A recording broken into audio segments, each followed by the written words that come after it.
যারা সরকারি চাকরি বিক্রি করে, যারা সরকারি চাকরি কেনে এবং যারা সরকারি চাকরি কেনাবেচার দালালি করে, তাদের জন্য একটা কঠোর বার্তা দিয়েছে দেশের সুপ্রিম কোর্ট। বাংলার মানে পশ্চিমবঙ্গের প্রশ্নের মধ্যে থাকা প্রায় 26,000 সরকারি চাকুরি বাতিল করে দিয়েছে। চাকুরি যারা করছে আর কি, তাদের চাকুরি বাতিল করে দিয়েছে সুপ্রিম কোর্ট।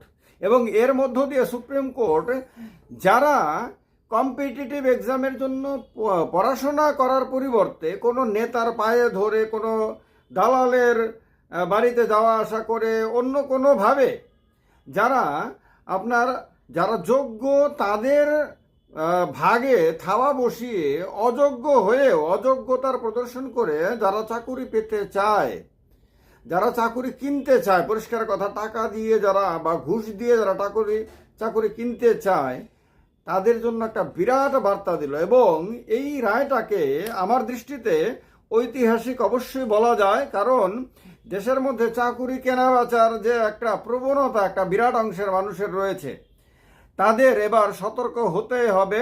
যদি সতর্ক না হয় তাহলে আগামী দিনে তারা আবার ঠকবে। যেমন এখানে প্রায় 26,000, সম্ভবত 25,752 জন তাদের চাকরি যে বাতিল করেছে, তারা এখন বুঝতে পারছে তাদের মধ্যে অনেকে যোগ্য ছিলেন। বলা হচ্ছে যে এখানে যোগ্য এবং অযোগ্যের মধ্যে একটা বিভাজন রেখা আছে। 7,000 এরকম আছে যারা টেন্টেডে, এবং তাদেরকে এখন শুধু তাদের যে চাকরি চলে গেছে তা না, কিন্তু তারা এতদিন চাকুরি করেছেন, বেতন পেয়েছেন, সেই টাকাটা তাদের ফেরত দিতে হবে।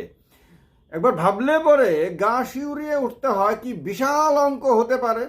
যাদের চাকুরি চলে গেছে তাদের হয়তো খাবারের ব্যবস্থা আগামী মাস থেকে, মানে যখন থেকে তারা বেতন পাবেন না তখন থেকে হয়তো খাবারের ব্যবস্থাই তাদের ঘরে থাকবে না। হয়তো সেই ক্ষেত্রে সংকটে দেখা দেবে দিন গুজরান করাই।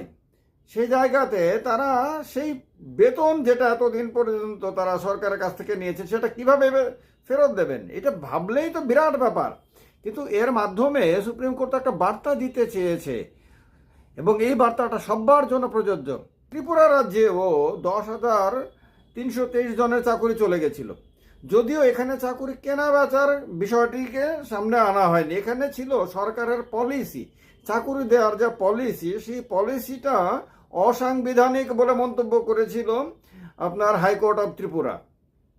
পরবর্তী সময়ে এই হাইকোর্ট অফ ত্রিপুরার সিদ্ধান্ত সুপ্রিম কোর্টেও বহাল থাকে, যার ফলে এই 10,323 জনের যাদের চাকুরি চলে যায় তাদের চাকুরি আর তারা ফেরত পায়নি।